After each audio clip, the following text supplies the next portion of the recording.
Yeah, sa February 25, no? This is the 40th anniversary of People Power. Patuloy kami nakikiisa ang August 21 movement dito sa bigger umbrella coalition group called Trillion Peso March Movement or Trillion Peso Movement. Dahil na rin sa ito pong mga issues na kinakaharap pa rin natin ng bansa natin yan, na katulad ng malawakang corruption, systematic corruption in government, and yung political dynasty na isa rin sa mga bagay na pinaglaban sana natin nung February 1986 sa EDSA People Power. Ito yung mga dalawa sa malalaking issue na gusto sana nating mawala noon kasi naging normal na practice ito ng diktadura ni Marcos Yung kamakamag-anak sabay-sabay pumuposisyon o pumipwesto or tumatakbo sa gobyerno or sa mga eleksyon, ano? Well, we have to also consider na dineklara itong araw na ito na a special working holiday, no? Nag-iisang holiday na working sa ating buong kalendaryo ng Pilipinas. Kakaiba, ito po ang pinaka-kakaiba na pagdeklara ng Malacanang, no?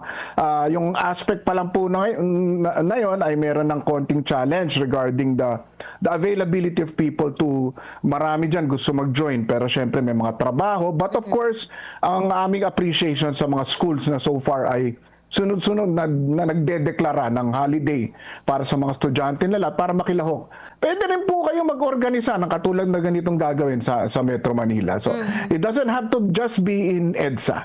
So, kami po, para sa amin, hindi na po parang importante sa amin na malampasan yung numero ng unang trilyon peso. Naintindihan po namin na yung unang trilyon peso ay marami po kasi doon ay galing probinsya na talagang lumuwas papuntang Maynila, no?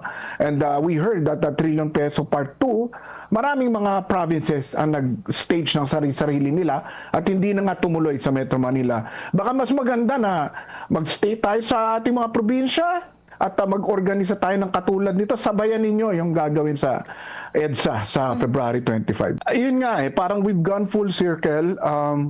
Noong 1986, isa ito sa mga tinutulan at sa mga pinaglaban sa EDSA or hindi lang sa EDSA, sa buong Pilipinas na mga lumalaban sa diktadura nung time na yon. At sabi nga nila, hindi lang naman ang people power naganap sa EDSA. Naganap din ito sa Cebu, naganap din ito sa Davao, at so kung ano-ano pa ang mga probinsya ng time na yon. It seems that after 40 years ay etong mga pinaglaban at pinilit nating mawala sa gobyerno natin ay andito pa rin, or shall we say parang we have the same corruption as we did in 86, systematic, and talagang andyan na naman yung mga pamilyang kumukurakot, nagnanakaw ng mga pera ng bayan. Sa akin sabi ko nga doon sa isang interview kahapon na huwag tayo mawawala ng pag-asa. Yakapin po muna natin muli ang alaala ng EDSA at ang people power po, tayo po yan. People power noon, people power ngayon, tayo ang people power. So kung gusto po natin mabago ang sistema ng bansa natin, ng gobyerno natin, hindi po pwedeng mag-iiwan lang tayo sa kwarto natin, nanunood lang, nagsa-social media lang, at wala po tayong ginagawa at hindi nagsasalita. Panahon na po para ibalik ang diwa ng people power. Huwag po nating kailanman kakalimutan na meron po tayong isang malaking achievement bilang Pilipino at i-embrace po natin nito.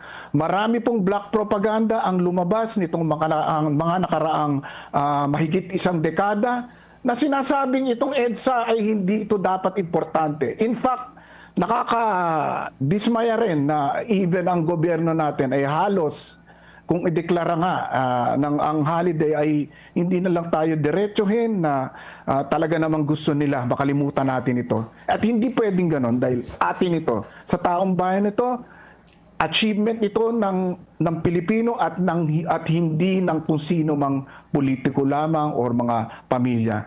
Ang people power po noon ay people power pa rin ngayon, tayo po ang people power.